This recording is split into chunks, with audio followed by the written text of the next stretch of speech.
Songbirds and snakes. Should have made the connection. Never figured it out.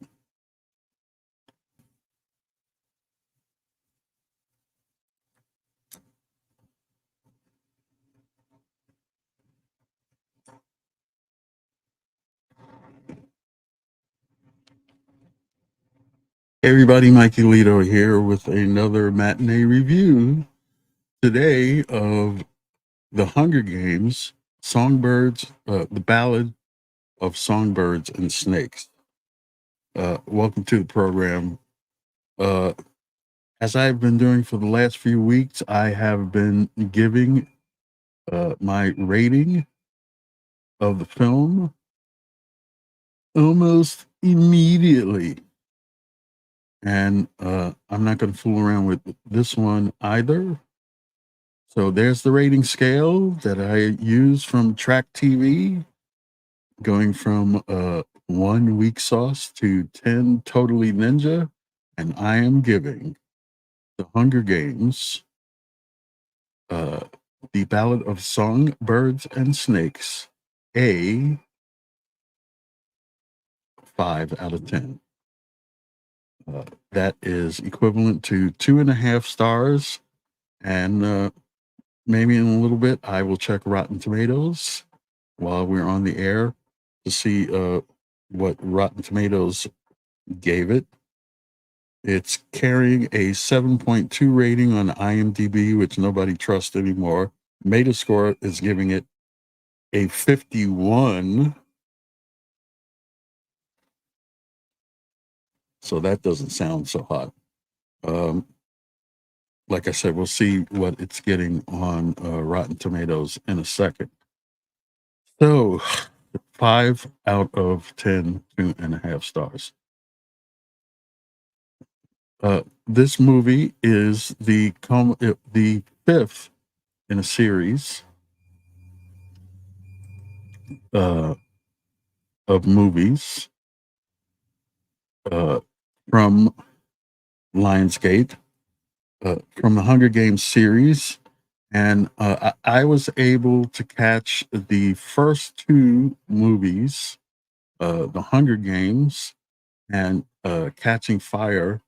I watched them cover to cover yesterday, and you can watch all 4 films right now. Hunger Games, The Hunger Games Catching Fire, Mockingjay Part 1 and Part 2, which I did sample, but I was kind of sleepy, so I wasn't like fully engrossed in what was going on in those movies. But definitely from the first 2 movies, I understand what the Hunger Games universe looks like. So in this film,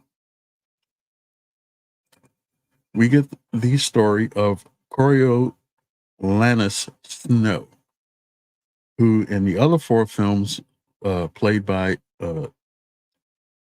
Donald Sutherland, he is the president of Matinée. I hope so, because I'm not going to go look that up. And President Snow is like a real evil dude.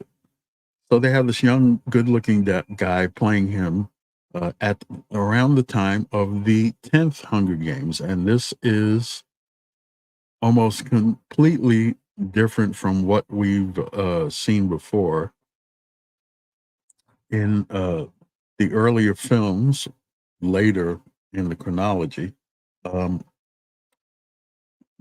they are outdoors. They're going through the forest all over the place during the Hunger Games.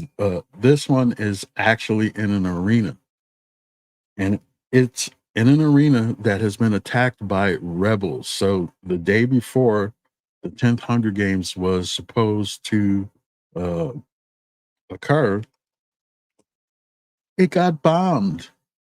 It got exploded. And did they call off the games? Nope.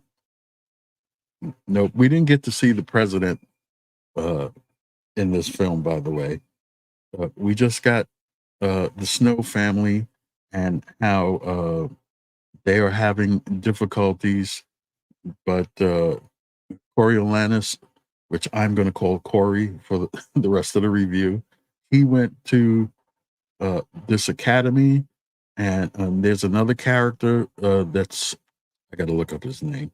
I had his name before. He went to this academy, and somehow that got him to be a mentor for Rachel Ziegler's character. And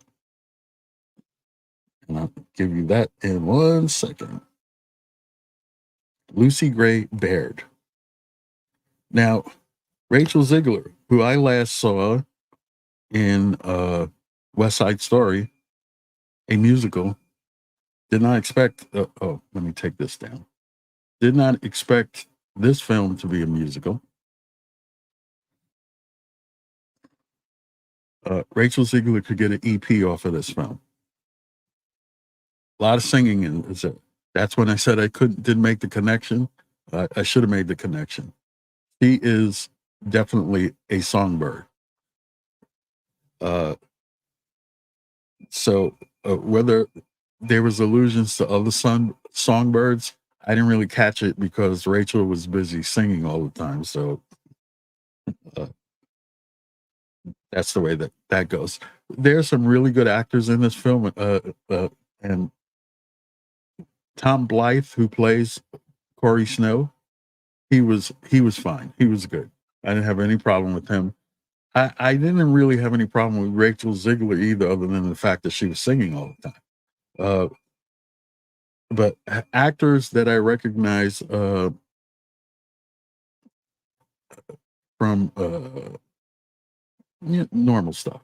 Well, first of all, as I said, I did an experimental recording this afternoon and what have you, and I couldn't get it edited in time in order to play it. And believe it or not, I was actually more coherent than I am right now.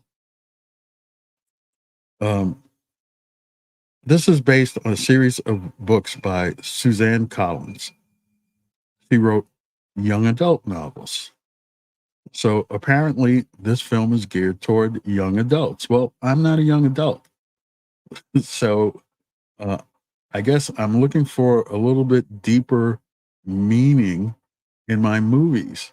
And what I wanted out of this movie, and so maybe it's my problem, but what I wanted out of this movie is, how did this idealistic young man who is just trying to get his family increase their station in the capital, how did he go from being this character to being the evil SOB that we see in the other 4 films where we saw him played by Donald Sutherland? And I did not get that from this movie. That's why this movie left me kind of cold. Viola Davis is in as the new game master, or the old game master, depending on how you look at it. She is Dr. Volumina Gaul. Viola Davis, what can you say about her? She's good in almost anything that she does. I haven't really seen her put in a bad performance. Peter Dinklage plays Dean Casa Highbottom, and he apparently, unless I misunderstood, co-created the Hunger Games along with Corey's father, but Corey's father took all the credit. So Dean Highbottom is not too happy with Corey and his family. Another character that I want to highlight, and this is not an actor that I know, but the character is pivotal in the story, and it's Sejanus Plinth, and the actor's name is Josh Andres Rivera. Keep an eye on this guy. You're not going to be able to avoid him because he is a pivotal character in the story, and there's a lot going on with him that even Corey is suspicious of. And the one other actress that I recognize is Fiona Flanagan, who plays Grandmam. She's apparently Corey's grandmother. Uh, Tigress, unless I'm missing something, I know that the character appeared in other films. Uh, it didn't really have any meaning for me, and that's really the problem. The first half of this film, uh, the film is broken down into parts. The first half of this film was about Corey being the mentor to Rachel's character, and then what actually happens during the course of the Hunger Games. And as I said, it plays out in this now destroyed arena in the capital city because it's been bombed by rebels. And then I'd say halfway through the film, uh, we're pretty much done with the actual games themselves. Uh, just want to one other casting notes: Jason Schwartzman plays Lucky. He is the predecessor to the other character that was in the original films, whose name I can't remember right now either, but it's the 70-year-old brain. What do you want from me? The second half of the film, uh, Corey, uh, something happens to him that he ends up going. He's assigned to District 8 as a peacekeeper, but uh, he does some finagling and goes instead to District 12. And as I said, he becomes a peacekeeper, and we get a few more songs from Rachel Ziegler. And this character that I mentioned, Sejanus, follows Corey to District 12 also as a peacekeeper.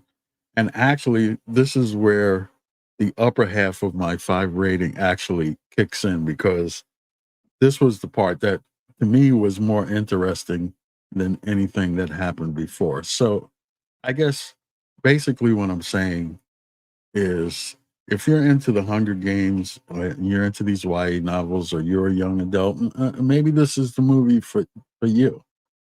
I could have waited until this movie came on Peacock, and maybe that's what you should do too. But again, all 4 movies prior to this are now playing on Peacock, so you can sit down and watch those. And if you're not out in the theater yet, between yesterday and today, you can go watch them on Peacock and decide for yourself whether you want to see this movie. So anyway, like I said, 2.5 stars, 5 out of 10. That's my rating for the film. As I always say, watch content, form opinion. You just heard mine. Love to hear yours. There's no live comments right now, so I shall move right along into coming attractions. And next Wednesday, November 22nd, I am going to see Disney's Wish, and made pretty good connections on the new bus system today, but I don't know that that's going to be the case all the time. So this one's scheduled a little bit later than I would normally do reviews, and that's at 9 p.m. Eastern, 6 p.m. Pacific, and globally that's 2 a.m. Thursday, Greenwich Mean Time. Now, one reason why I'm doing it late is because I'm really hoping, I'm desperately hoping that Darth Plato is going to come on the channel and do a review. But I think he has something else scheduled on the Positive Fandom channel and the Burr Network channel. But just in case he's hearing me, hopefully he'll come on and do a review of Napoleon and convince me why I should go see this movie. So that would be at the same time as the Wish review. So I'll be doing them back to back, or if he actually shows up, maybe I'll do this one first and Manavi, but he'll be reviewing it and trying to convince me whether or not I should see it. 9 p.m. Eastern, 6 p.m. Pacific in North America, 2 a.m. Is that correct? 9 and 5, 14. Yes, 2 a.m. Thursday, Greenwich Mean Time. As always, you can comment down below, share the video, like the video. Don't like the video, do whatever you please. Like I said, I was working on an experimental version because I have some live footage that I took with the Osmo Pocket 3, and I couldn't get it edited in time. So rather than put off the review, I just do what I've been doing lately and just doing it off the top of my head. And if you enjoyed that, please subscribe to the channel. It's there, Mikeylito Live. Any late breaking news about the streams on the channel, or if you want to contact me, you can find me on here on YouTube in the comments section, on Twitter/X. Those are the places where I appear the most. I have been posting announcements about the stream on Facebook, but I don't really appear on Facebook. The place to find me is on Twitter/X at Mikeylito Live. The leisure blog is Mikeylito.blog, and my opinion blog about things other than movies and entertainment you can find on Mikeylito.com. So until next Wednesday, when we're going to talk about Disney's Wish and hopefully about started to say Oppenheimer, not Oppenheimer, Napoleon. This is Mikeylito saying so long. Thanks for watching. Ciao for now. And I shall see you the next time. Bye.